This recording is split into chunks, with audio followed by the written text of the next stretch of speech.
This week, we are sharing the experiences of 7 East Texans who battled COVID-19 and survived. KETK's My Owens is here now with the second story of survival in our week-long series, Beating the Virus in Their Own Words. Casey, after 55 years of marriage, a Nacogdoches couple could no longer see or speak to each other for the first time in more than 5 decades. Still struggling with the effects of COVID-19, this isn't the first time they fought to stay together. Take a look at tonight's special report. It's not hard to understand why this crowd is cheering on Irma Brown. Being wheeled out of Nacogdoches Medical Center, she was one of the first 5 treated for COVID-19 at that hospital. But the journey to this point was nothing short of a miracle. I don't know what happened, but I know that God has a purpose for me. He has a plan. Still recovering from side effects, doctors tell Irma she should always wear a mask when around other people. It's been one of the most important lessons in her life, and there have been plenty. My teaching career began in Texas in 1964. For decades, Irma has been in the classroom, a retired teacher. Well, somewhat. Volunteering at Mike Moses Middle School. I'm still trying to retire. But when school shut down because of COVID-19, her point of view changed. We would go out in our masks and gloves. We were taking all of the precautions. So when she started feeling sick, the coronavirus was the last thing on Irma's mind. Still, her daughter took her to a nearby drive-through testing center. The results astonishing. When I was called and told that I had tested positive, it was a shock to me. It was a shock to me.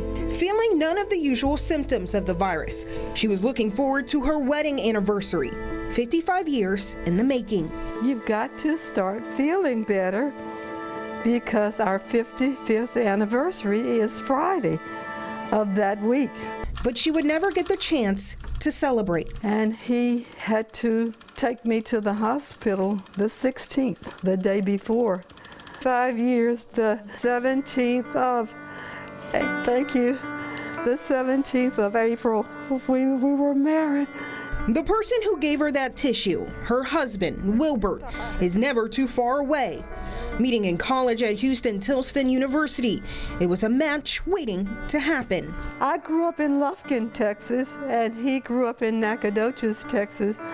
And back then, if you grew up in Lufkin, Texas, you didn't talk to guys from Nacogdoches, Texas. So he says that I came to Houston-Tilson to meet him.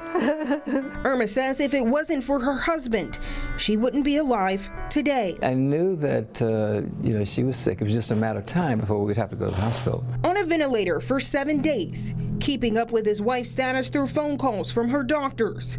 Unable to go to the hospital after testing positive himself. This celebration came right on time, but it was short-lived. As Irma headed home, Wilbert headed to the hospital. Renal cell carcinoma, which is a kidney cancer. Right side. It's slow growth. Diagnosed with kidney cancer. For the first time in 14 years, he was getting treatment. But when he tested positive for COVID-19, doctors had to stop. Now getting the care he needs, battle after battle. Both say this roller coaster isn't always fun, but as long as they have each other, it's worth it. I knew that I was not in charge, that God was in control of everything. If you work on making today meaningful and exciting, then yesterday gets jealous. Now, right now, Irma has speech and physical therapy every week to help regain her strength. Looking forward to when she and her husband can finally celebrate their wedding anniversary the way they planned, with a true Deep East Texas party.